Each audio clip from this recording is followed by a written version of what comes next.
الحمدللہ والصلاة والسلام علی رسول اللہ وعلی آلہ وصحبہ وموالہ۔ محترم بھائیوں اور بزرگوں، السلام علیکم ورحمۃ اللہ وبرکاتہ۔ کل چونکہ عید کا دن ہے اس لیے یہاں پہ درس نہیں رہے گا۔ روزانہ یہاں پہ درس ہوتا ہے لیکن عید کی مناسبت سے درس نہیں رہے گا۔ اس ناحیہ سے ہمیں عید کے بھی چند آداب جان لینا چاہیے مختصر طریقے سے۔ سب سے پہلے نمبر پر عید کے دن غسل کرنا چاہیے، اچھا لباس جو بھی میسر ہو، پاک صاف، اگر نیا لباس ہو سکتا ہے تو نیا لباس، ورنہ پاک صاف لباس پہنیں اور خوشبو لگا کر کے عید کی نماز کے لیے جائیں۔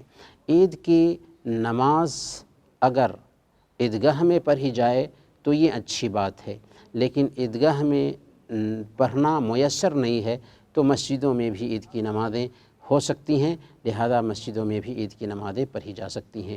عید کی نماز کے لیے نکلنے سے پہلے اگر عید الفطر ہے تو طاق عدد میں کھجوریں کھا لینا چاہیے، لیکن اگر عید الاضحیٰ ہے تو پیارے نبی صلی اللہ علیہ وسلم کی سنت سے ہمیں پتہ چلتا ہے کہ کچھ کھائے بغیر عید الاضحیٰ کی نماز پڑھنے کے لیے جانا چاہیے، اور آنے کے بعد قربانی کا گوشت میسر ہے تو قربانی کے گوشت سے کچھ کھائے پیے، یا پھر یہ ہے کہ دوسری کوئی بھی چیز جو میسر ہو کھا لیں، لیکن بقرعید یا عید الاضحیٰ کی نماز کے لیے جانے سے پہلے کچھ کھانا پینا نہیں چاہیے۔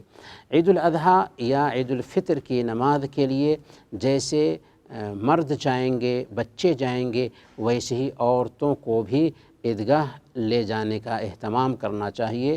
چنانچہ صحیح بخاری کی روایت ہے، ام عطیہ رضی اللہ تعالی عنہ بیان فرماتی ہیں، امرنا ان نخرج الحید والعواتق وذوات الخدور، کہ ہمیں حکم دیا جاتا تھا کہ دوشیزاؤں عورتوں اور باپردہ عورتوں کو ہم عیدگاہ لے کر کے جائیں، یہاں تک کہ حائضہ عورتوں کو بھی عیدگاہ لے کر کے جائیں، یعنی ایسی عورتیں جن کو نماز نہیں پڑھنی ہیں وہ بھی عیدگاہ جائیں گے۔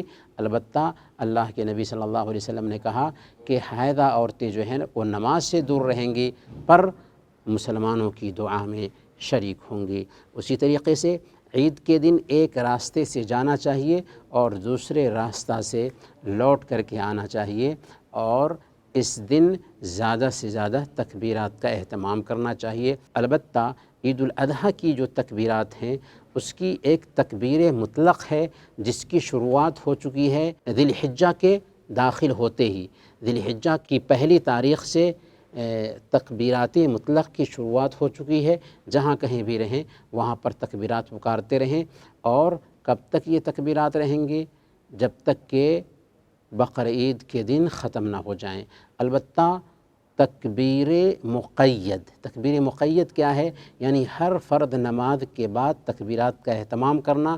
اس کی شروعات آج عرفہ کے دن فجر کی نماز سے ہوئی ہے، اور 13 ذی الحجہ کو عصر کے بعد تک یہ تکبیرات کہی جائیں گی، کیونکہ سورج ڈوبتے ہی عید کے دن ختم ہو جاتے ہیں۔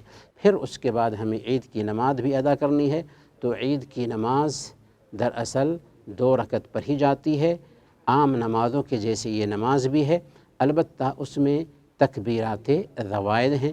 پہلی رکعت میں قرأت سے پہلے 7 تکبیرات زوائد ہوں گے، اور بعض علماء نے کہا ہے کہ 6 تکبیرات زوائد ہوں گے، تو پہلی رکعت میں قرأت سے پہلے 7 یا 6 تکبیرات زوائد ہوں گی، اور دوسری رکعت میں قرأت سے پہلے 5 تکبیرات زوائد ہوں گی، اس کے بعد نارمل نماز پڑھی جائے گی۔